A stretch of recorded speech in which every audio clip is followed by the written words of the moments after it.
Let's talk about something no homeowner ever wants to Google. What happens if you can't afford your mortgage anymore? If you're behind on payments or you feel like you're about to be, you are not out of options. And one of those options might be something called a short sale. A short sale is when your lender allows you to sell your home for less than what you owe on it. So instead of going through foreclosure, you work with the bank to sell the home and settle the debt as much as possible. It's not ideal, but it's often a much better alternative than letting things spiral. So how do you know if this even applies to you? Most homeowners qualify for a short sale if you owe more than your home is worth and you're dealing with some kind of financial hardship. That could be job loss, divorce, medical bills. Life happens. And here's the important part. You don't always have to wait until everything falls apart to explore your options. A lot of people ask, should I just let it go into foreclosure? Short answer, usually no. A short sale is typically less damaging to your credit, less stressful, and gives you way more control over the outcome. Foreclosure is the bank taking over. A short sale is you being proactive. Here's what the process actually looks like. You list the home just like a normal sale.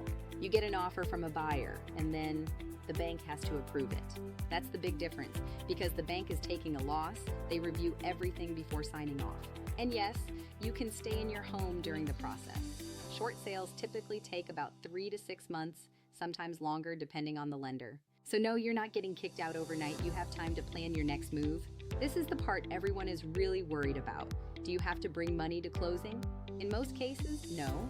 The lender typically covers agent commissions and a lot of the closing costs. And sometimes homeowners even receive relocation assistance. Now, will you still owe money after? Sometimes the lender forgives the remaining balance. And sometimes they reserve the right to collect it.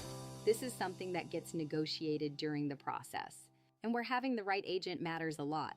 Let's talk credit because I know that's on your mind. Yes, a short sale will impact your credit, but typically, it's far less damaging than a foreclosure, and many homeowners are able to buy again in as little as 2 to 4 years. If you're thinking about this route, here's what you'll need: financial information, bank statements, and tax returns. And something called a hardship letter, which is just a simple explanation of what's going on and why you can't continue making payments. The biggest mistakes I see homeowners make: ignoring the problem, waiting too long, or trying to figure it out alone. This is one of those situations where getting guidance early can literally change the outcome. And just to be clear, a short sale is not your only option. Depending on your situation, you might also look at loan modification, refinancing, renting the home out, or a deed in lieu of foreclosure. The key is understanding what actually makes sense for you. If you're even thinking about this, don't wait until you're out of time. Have the conversation early. Understand your options, and make a plan that gives you the most control possible. And if you want help walking through your specific situation, that's exactly what I'm here for.